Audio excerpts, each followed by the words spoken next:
आज संजय सिंह पुत्र गोवर्धन सिंह निवासी बिराण ने एक थाने पर उपस्थित होकर प्रार्थना पत्र प्रस्तुत किया कि उसने अपनी पुत्री आरती को इलाज के लिए कल्पवृक्ष हॉस्पिटल पिलानी में लेकर आया था दिनांक 31/5/21 को। तो उसने आरोप लगाया कि अस्पताल के डॉक्टर करण बेनीवाल ने उसको बताया कि इसको भर्ती करना पड़ेगा। तो उसने अपनी सहमति दे दी इलाज के लिए भर्ती कराने के और इलाज चालू कर दिया उसका। अगले दिन डॉक्टर ने ये कह बताया कि भाई इसके पेट में कोई गांठ वगैरह है, उसका ऑपरेशन किया जाएगा। परिजनों ने ऑपरेशन की सहमति दे दी।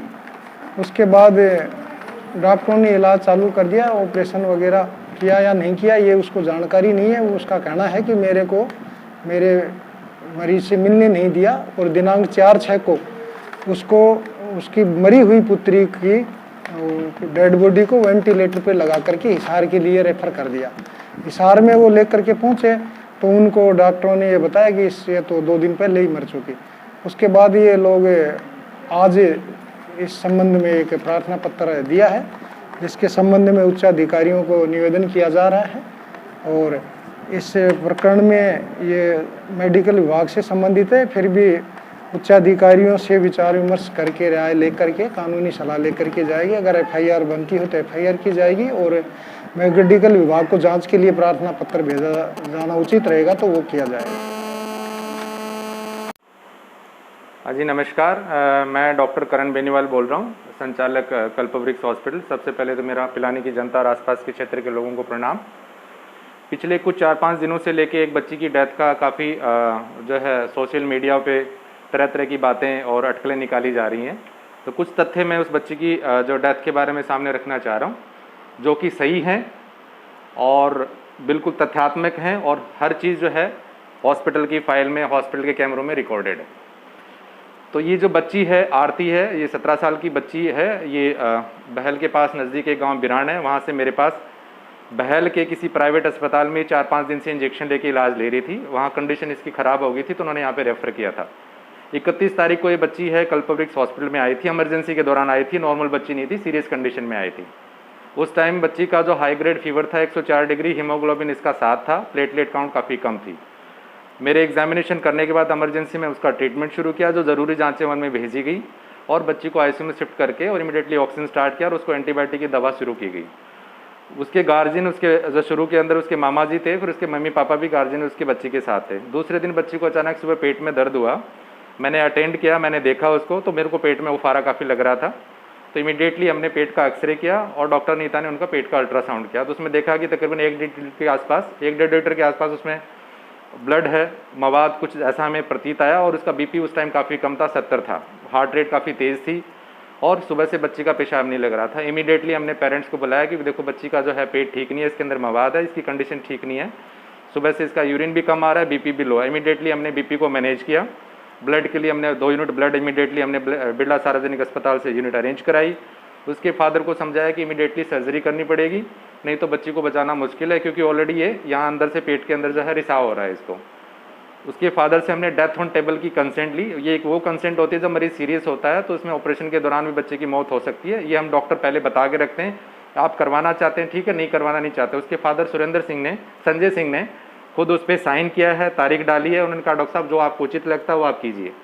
हमारी पूरी सर्जन की टीम में डॉक्टर संजय हैं, गायनी टीम में डॉक्टर नीता है और हमारे एनेस्थेटिस्ट डॉक्टर पवन है। उन्होंने हाई रिस्क लेके बच्चे की सर्जरी दूरबीन विधि द्वारा की ताकि कोई चीरफाड़ ना हो। ऑपरेशन के दौरान हमने चाहे वो सारे फुटेज हमारे पास हैं, दूरबीन की सर्जरी में सारे फुटेज होते हैं। उसके बाद जो है ऑपरेशन के बाद जो है परिजनों को 1-1.5 लीटर जो हमने मवाद निकाला उनके परिजनों को हमने दिखाया है। ऑपरेशन के बाद सफल ऑपरेशन था ये बिल्कुल। बच्ची को ऑपरेशन से बाहर लेके आए, क्योंकि जनरल एनेस्थेसिया में देते हैं तो सांस के नली डालते हैं और बच्ची को होश पूर्णतः से आता नहीं है, क्योंकि एनेस्थेसिया की दवाई का असर लंबे टाइम तक रहता है। दूसरा उसका शॉक था, बीपी कम था, उसकी दवाइयाँ चल रही थी, 2 यूनिट ब्लड भी हमने लगाया, वो भी साथ में चल रहा था। यूरिन कम आ रहा था, मॉनिटरिंग के लिए हमने उसको आईसीयू में शिफ्ट किया। आईसीयू में धीरे धीरे उसकी कंडीशन में सुधार हो रहा था। उसकी प्लेटलेट काउंट बढ़ के 1,26,000 हो गई थी। उसका यूरिन आने लग गया था, उसका यूरिया क्रिएटिनिन धीरे धीरे ठीक होने लग गया था। उसका मेटाबॉलिक एसिडोसिस था वो भी धीरे धीरे नॉर्मल हो गया। तीसरे दिन उसके गार्जियन से किसी एक डॉक्टर को एमबीबीएस को लेके आए साथ में 3-4 गार्जियन हो रहा है कि हमें छुट्टी दे दो। तो उन्होंने कहा अभी बच्ची की कंडीशन स्टेबल है बट वेंटिलेटर पे अभी जाने लायक नहीं, क्यों लेके जाना चाहते हैं? उन्होंने कहा कि हिसार में हमारे रिश्तेदार हैं, हम वहाँ के अस्पताल में कराएंगे इलाज।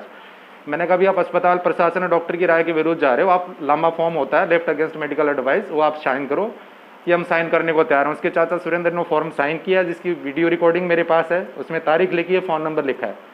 उसके बाद उन्होंने कहा कि हम अपनी एम्बुलेंस लेके आए, हमारा खुद का नर्सिंग स्टाफ है, डॉक्टर आप तो अभी शिफ्ट कराओ। मैंने शिफ्ट कराने से पहले बच्ची की सारी जनरल कंडीशन है, एम्बुलेंस के जो साथ में जो डॉक्टर था उनका नर्सिंग स्टाफ था, उनको अंदर आईसीयू में बुला के उनको चेक कराया।